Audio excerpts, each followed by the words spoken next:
आप सोच रहे होंगे कि भाई कैसे करोड़पति बन सकता है। मैं आपको कंप्लीट रोड मैप देने वाला हूँ कि उस 5,000 एसआईपी को आप कैसे इन्वेस्ट करेंगे या आप कितनी आसानी से करोड़पति बन सकते हैं। आप सिर्फ 5,000 की एसआईपी से आपको कितने टाइम तक एसआईपी करनी है, कितना चाहिए आपको कंपाउंड इंटरेस्ट, मैं आपको सारा चीज सारा रोड मैप बताने वाला हूँ इस वीडियो में कि आप 5,000 की एसआईपी से कैसे करोड़पति बन सकते हैं। एसआईपी एक ऐसा फॉर्मूला है जिससे हर एक मिडिल क्लास लड़का चाहे बच्चा वो आने वाले समय में करोड़पति बन सकता है, अपना जनरेशन वेल्थ बना सकता है, अपना जनरेशन चेंज कर सकता है। अगर आपको भी अपना जनरेशन चेंज करना है, अपना वेल्थ बनाना है तो इस वीडियो को पूरा देखना, कोई भी पार्ट मिस मत कर। एसआईपी होता क्या है? Systematic investment plan. इसमें कंपाउंडिंग का जादू चलता है। आपको एसआईपी में कुछ कुछ छोटा छोटा अमाउंट आपको हर एक मंथ इन्वेस्ट करना होता है। मार्केट डाउन है, मार्केट ऊपर है, आपको मार्केट को देखना ही नहीं है। आपको हर एक मंथ लेट से 5,000 रुपया आपको इन्वेस्ट करना है तो आपको हर एक मंथ 5,000 करके इन्वेस्ट करना ही पड़ेगा। कंपाउंडिंग एक ऐसा जादू है जो अल्बर्ट आइंस्टीन जी ने कहा था 8 वंडर ऑफ वर्ल्ड है ये। तो आप सोचो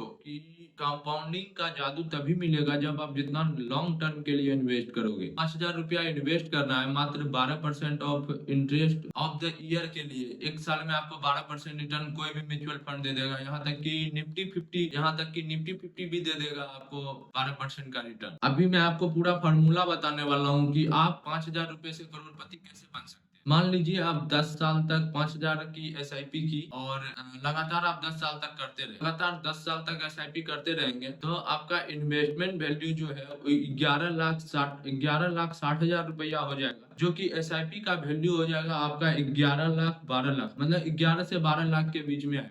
आप ये सोचोगे कि 10 साल में हुआ कहाँ, मैंने 11 लाख इन्वेस्ट किया, 12 लाख मुझे रिटर्न मिल रहा है। तो ये आपको नहीं मान के चलना है। कंपाउंडिंग तभी काम करता है जितने दिन के लिए आप उसमें इन्वेस्ट कर रहे हो। कंपाउंडिंग का पावर देखने के लिए उसमें आपको टाइम देना पड़ता है। अब चलिए मैं अगले 10 साल की बात बता रहा हूँ। 20 साल बाद आपका एसआईपी तो नॉर्मली इन्वेस्ट जैसे पहले 10 साल में किया था आपने 11 लाख रुपया, अगले 10 साल में भी आप 11 लाख ही करने वाले हो। टोटल मान के चलो आप 24 लाख का इन्वेस्टमेंट है आपका। अब आपका एसआईपी का वैल्यू हो जाएगा 50 लाख रुपया, पिछले बार से 4 गुना ज्यादा हो गया। और उसी तरीके से अगर आप 10 साल और उस पैसे को छोड़ देते हो, आपका टोटल आप 30 साल में टोटल इन्वेस्टमेंट करने वाले हो 36 लाख रुपया, जबकि आपका एसआईपी का वैल्यू हो जाएगा 5.4 करोड़ रुपया। तो आप ये देख लो कि आप किस तरीके से पैसे को ग्रो कर पा रहे हो। आपने पहले 10 साल कुछ नहीं कमाया, फिर 10 साल बाद ज्यादा कमाने लगे और उसके अगले 10 साल बाद आप करोड़पति बन गए। मैंने आपको बता दिया है 5,000 से कैसे करोड़पति बनना जा सकता है मात्र 3 साल में।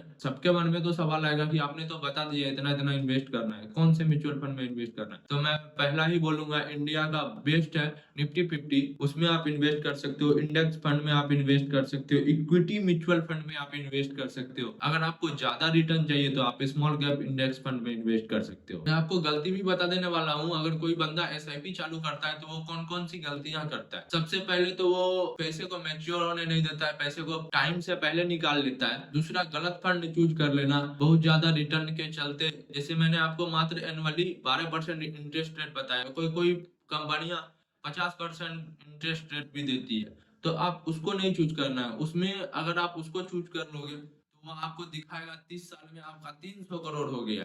तो आपको इस तरीके से नंबर पे नहीं जाना है। आपको जो सालों सालों से चला आ रहा है, जो आपका 10 साल 20 साल 50 साल से रिटर्न चला आ रहा है, आपको उसी पे फोकस करना है। अगर आप भी मिडिल क्लास से करोड़पति बनना चाहते हो तो आप इस चैनल को सब्सक्राइब कर सकते हो। मैं तो बन रहा हूँ भाई करोड़पति, अगर तुमको भी बनना है तो चैनल को सब्सक्राइब करो, नहीं तो जाओ स्क्रॉल करो।